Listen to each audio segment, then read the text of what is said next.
Okay, well, welcome back. You're probably seeing this as the first, or actually only video, and wondering why I'm already started. Well, because I messed up a while ago, and I paused the video, and I must have hit a button and I canceled it. So now I had to start over. So, and I'm not going to edit them together. Editing is not something I want to do. And, so you're just here with me now. So anyway,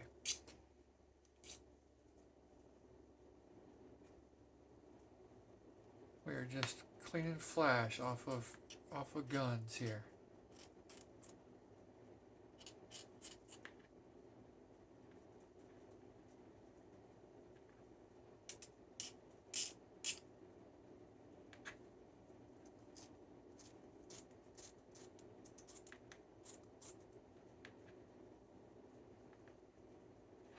Yes, it's gonna be a lot of just cleaning flash.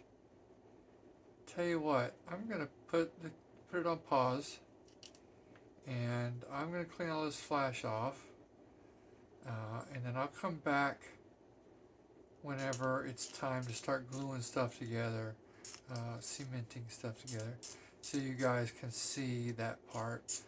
Because this is going to be a bunch of the same, just uh, over and over again. I got 8 guns to do. They all have flash like this, so I'm gonna have to do it to every single one of them. Uh,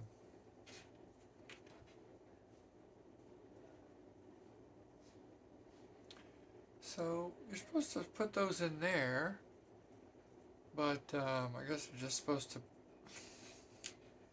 fit flat and the bottoms in there. I guess there's no pin, there's no holes for there to be a pin. So I guess they just go in there and stick it to it flat. That's fine. All right, I'm gonna pause this. We'll be back in a minute. Okay, we're back. I know it was just a split second for you guys. Um, these guns have this little piece right here that goes to the back, and on it there's a little pip, whatever you want to call it, nubbins that sticks up right there. It's round, and then there's 2 locating pins on the back. The problem is whenever you put it in there the way it shows, it doesn't fit because the locating pins make it pushed too far forward. So I have cut the locating. I tried sanding this one down so it kind of looks like crap now, but I'm going to just cut the locating pins off of the next one before I sand anything, and we will see how that fits.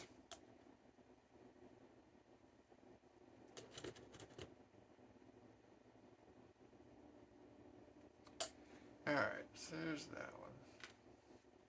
Alright, so what I'm talking about is this piece right here.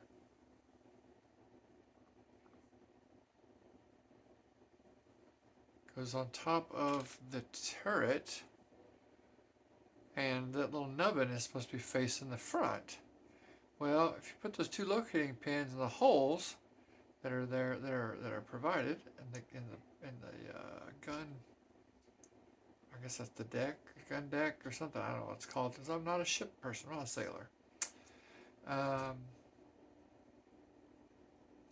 See, that one doesn't even want to go in the holes like it's supposed to. So there's definitely some fit issues here.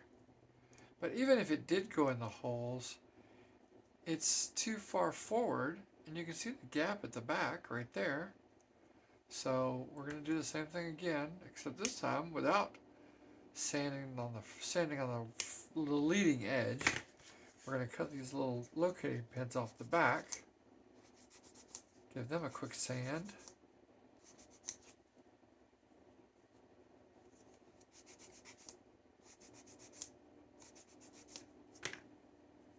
Now when you put it on there. It sits in flush like it's supposed to. So that was they were a little off on that one.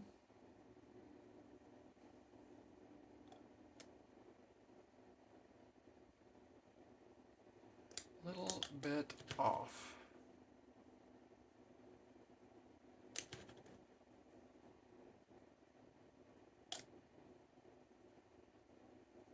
But that's okay.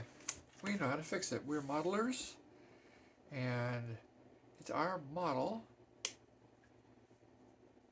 and it's your model. Whenever you're working on it, you can do whatever you want to it. Your model doesn't have to be historically accurate. Maybe you're just doing some what if kind of scenario, or you're trying to do space pirates or something. I don't know. But hey, you could put engines on it. You could paint it purple. It's totally up to you. It's your model. Build it how you want.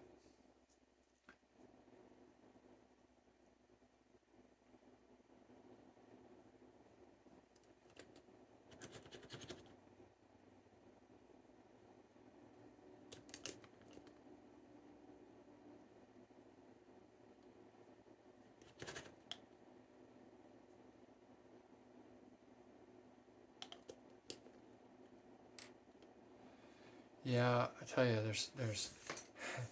there's nothing that says you own it like cutting or drilling into it. As an example, I have 3D printers, and they have acrylic lids. Well, the acrylic lids don't come with handles, and they're really difficult. I say really difficult. They're difficult to take the lid off. And then with one bum arm, I can't take it off because I can't reach out there with both arms anyway. So, so I get these 3D printers, resin printers, and first thing I do is print on my FDM printer. I print handles,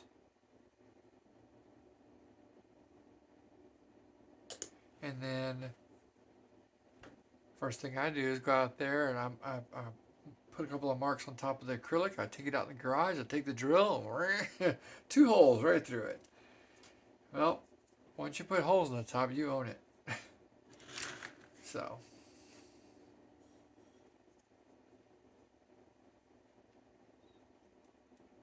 Alright, let's see if we can get these.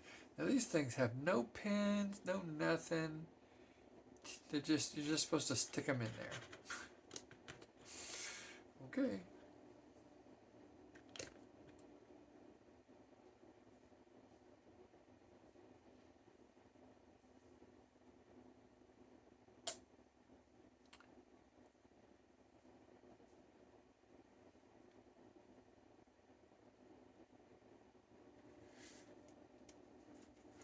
See if it's already evaporated on the other side.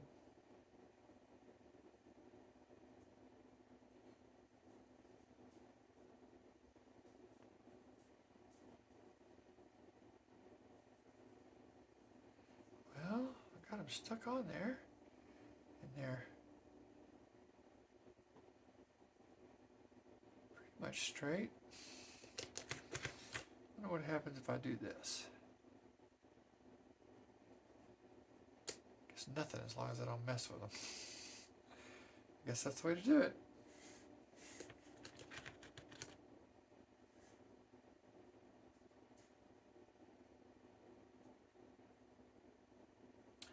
Yeah, there's another YouTuber. His name is Nigel. It's Nigel's Modeling Bench. If you haven't watched his channel, you should definitely go watch it. He's very good at modeling. Very good at modeling. And seems to be a pretty straight shooter kind of guy. That's my kind of guy. And you can learn a lot from him. I've learned several things so far from him. Part of what I learned from him is it's your model, and it's okay. It's not going to be the end of the world if you cut into it and make a mess of it. Well, okay. Just recover. You know, I'm sure you can recover from it. Mistakes are going to get made.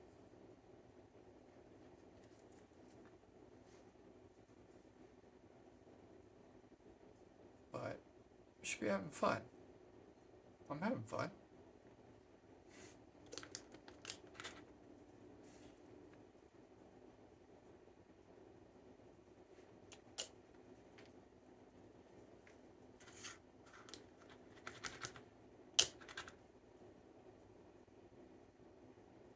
I think, I mentioned Nigel a while ago because he always talks about old plastic that companies used to have, and I can't remember if he was actually talking about Airfix at the time or somebody else, but he was talking about this blue tack plastic, what he calls blue tack plastic, and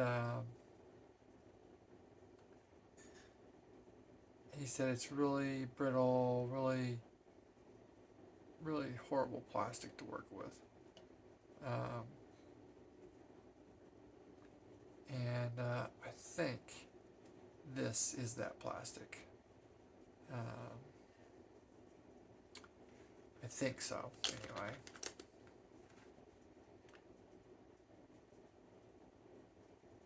It seems to be very hard.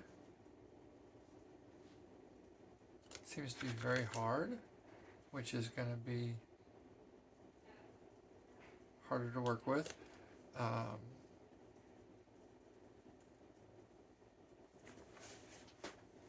But anyway, you see the color of it, right? I mean, it looks kind of like blue tack. It's blue. So anyway, well, there's our 4 guns. So that was step 1. So step 2, much more involved here. We have several parts. 7 through 16 is these little guns. 7 through 16. Wow, okay, so yeah, all right, so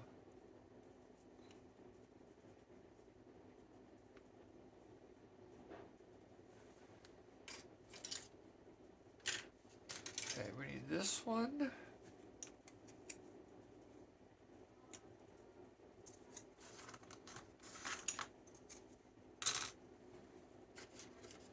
We need this one.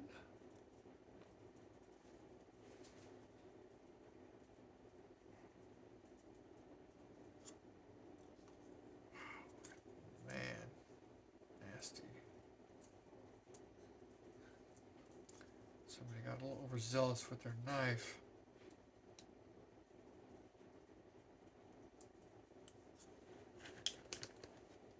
Look at that. All dug into right there. You know, I understand it's supposed to be a classic kit, but probably should, you know, quality control this stuff a little bit better.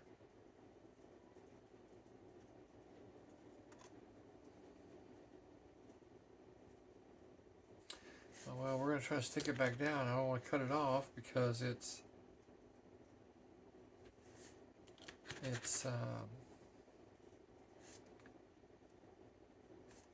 part of the deck, and this part of the deck is wooden. You can see all the lines in it right here. You can hear them. And if I cut it off, but that part's gonna just be gone. Let's see here.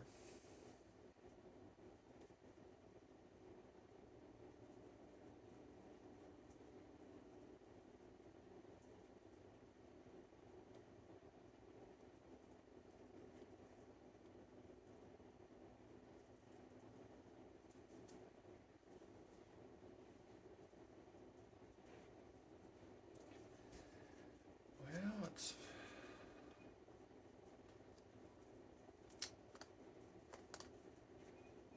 well, I don't know if that looks any better or worse.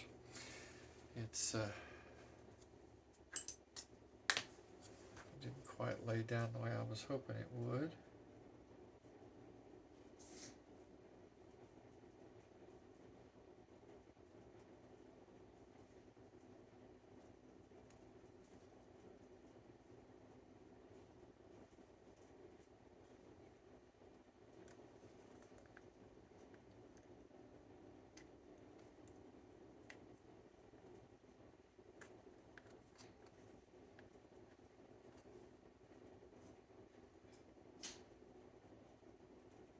Well, it's at least flat. It's at least not a big gouge out of it. So I got it mostly flat anyway. So all I did was I used the extra thin to soften the plastic and then pushed it back down and basically glued it back onto the deck there. It's all this got flash.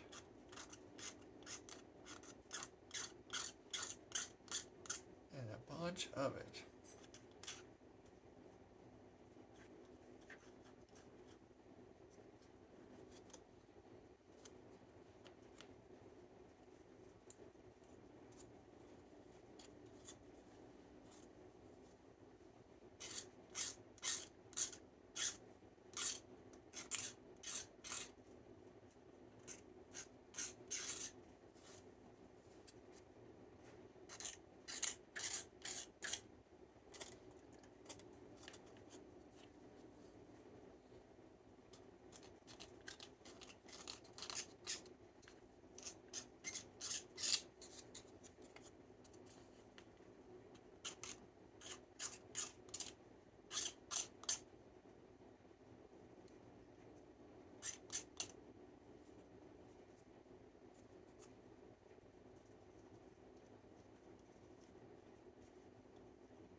I know this is riveting entertainment, isn't it? You guys are watching me cut flash off of this thing.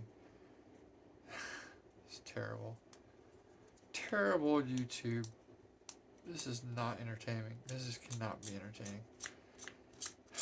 I don't know. Just maybe I should try to talk more about the kit. Maybe we could talk about the kit. Let's see here. Well, it's a Vintage Classics. It's full flash. It is the classic mold. It's old. It's been worn out, and any part that has got any kind of small edge to it or anything else is full flash. All right, there's that piece at least. This piece, oh geez.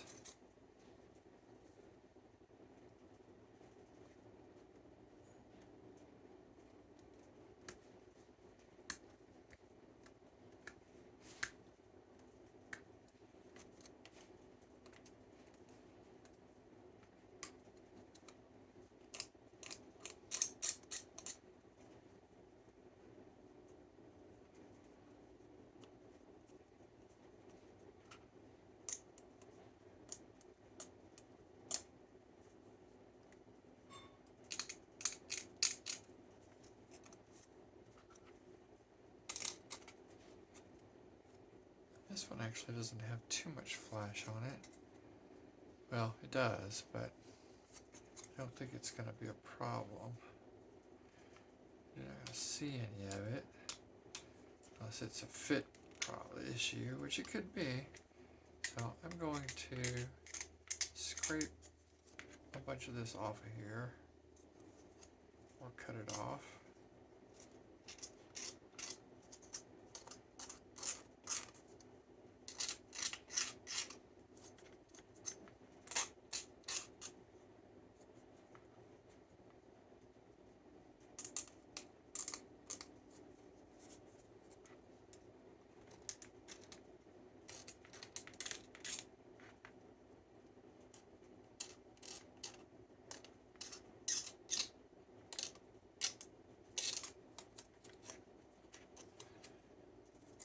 Oh boy, Flash City.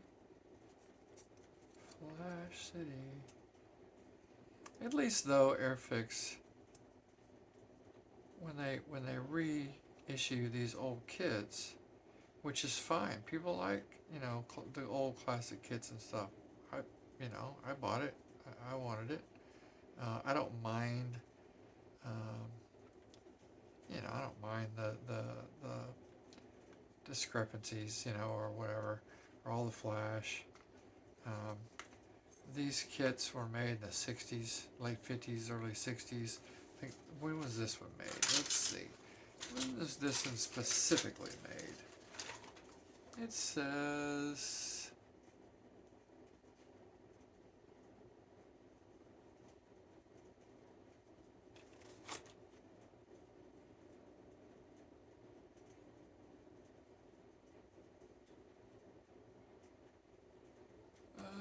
let's see, where is it?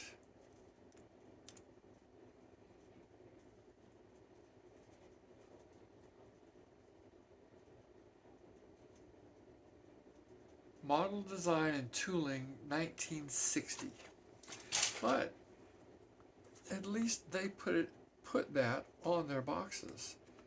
I don't think anybody else does, and I think that puts them ahead of the game, because a lot of times it feels like these other companies are trying to pull one over on you, and they come out and they say it's new because they put new decals in there, and then they try to put this new sticker on it and say, oh, it's new, never before seen decals, or whatever. But when you put new on the box, people think it's new. And not an old tooling. It's, new means not an old tooling. New means new tooling. So Airfix has done the right thing, I believe. They have made it where when they put out an old kit like this, they mark it as a vintage classic, right there, vintage classic. They mark it as that. They put the old box art back on it, and they put the date on the side of it so that you know exactly when it was tooled. So I think that's awesome. I think that, that is what they should do.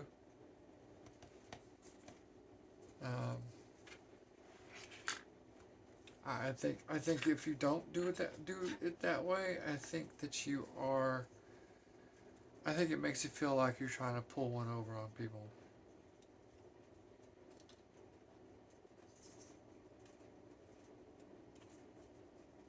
So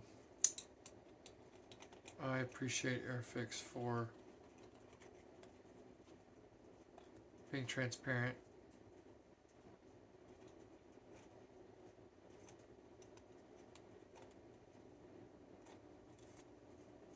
And putting the actual dates on the kits.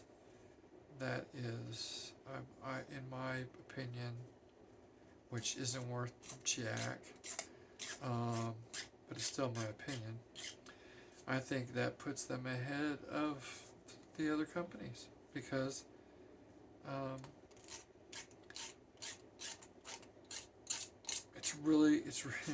it's really got me double checking these other companies. I use ScaleMates. If you haven't heard of ScaleMates, You should check it out. It is a great resource for modelers. Um,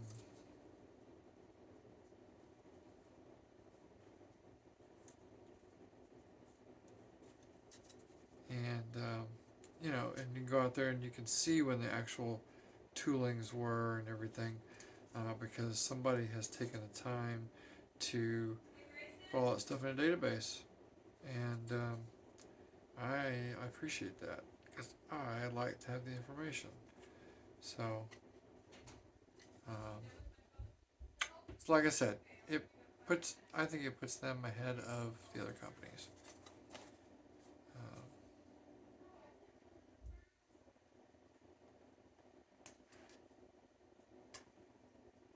because they're being transparent. And I believe they listen to their customers, and their customers have complaints about kits. I think they listen. And I'm not talking about the guys that you can never satisfy, that are always complaining about stuff. I'm talking about everyday average modelers. Um, I think they're listening to us, because they'll make changes from release to release. When they have a new tooling come out, you'll notice, hey, they listened to us here. We did that. 7 through 16. Yep. 7 through 16. These little tiny guns.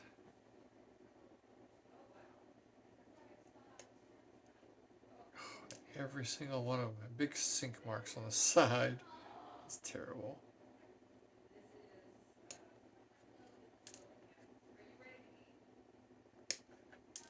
You know what, though? I don't know.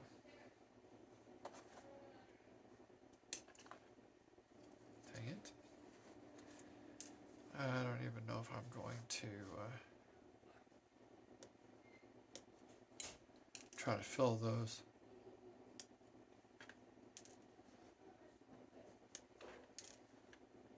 I may have to.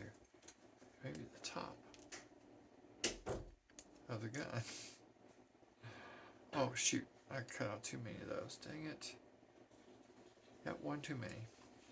Yep, we just have to set him aside.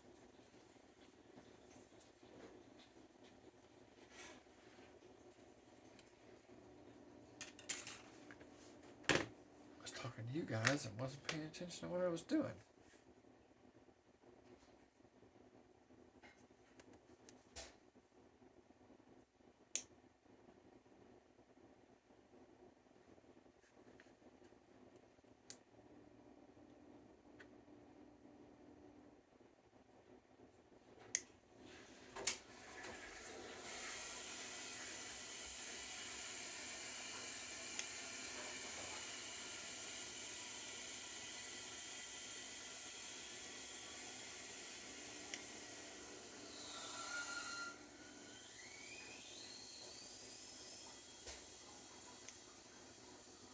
Great big ejector pin marks on the sides of the guns. Man, back in the day, they just didn't really. I guess they just didn't care about it, or oh well, too late. Or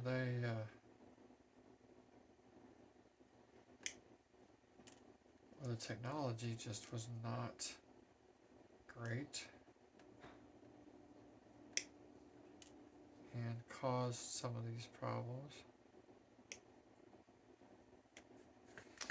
I think part of it, though, is because back in 1960,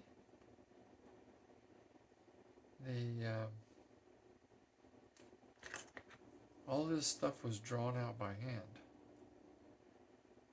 It was drafted onto the drafting paper with pencil and square.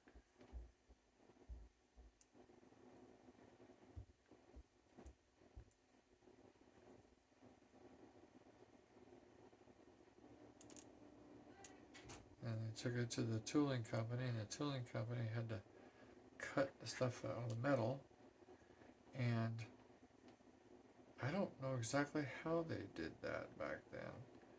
Um, there weren't any CNC machines, so they weren't CNC milling it. Um,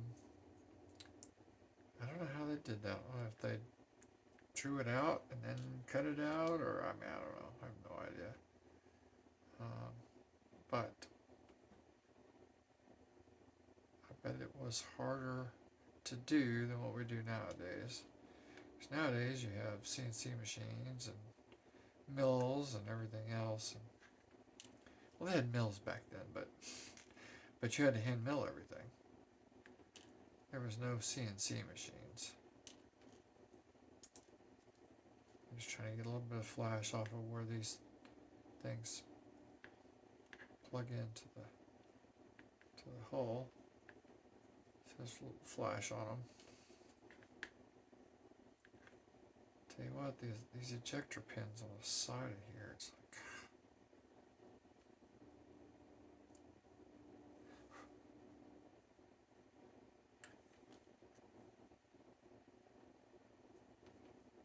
yeah, a big crazy ejector pin mark on every single one of them.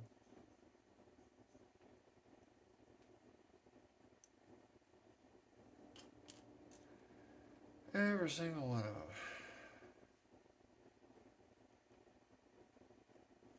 Alright, I'm sure this is 30 minutes already gone by, and I know it's boring you guys to tears.